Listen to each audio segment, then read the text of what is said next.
लेकिन एक और बड़ी खबर जम्मू कश्मीर से सामने आ रही है। आपको बता दें, मजदूरों को ले जा रही गाड़ी हादसे का शिकार हो गई है। करथाई पडुर रोड किश्तवाड़ में यह हादसा हुआ है।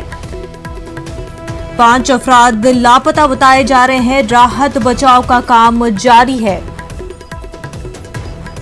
अहम खबर आपको जम्मू कश्मीर से बता रहे हैं। मजदूरों को ले जा रही गाड़ी हादसे का शिकार हो गई है। करथाई पडुर रोड किश्तवाड़ में यह हादसा पेश आया है। 5 अफराद लापता बताए जा रहे हैं। राहत बचाव का काम अभी जारी है।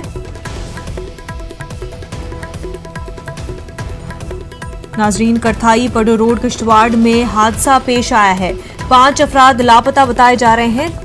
मजदूरों को ले जा रही गाड़ी हादसे का शिकार हो गई है। राहत बचाव का काम जारी है। मजीद तफसीलात का भी इंतजार है।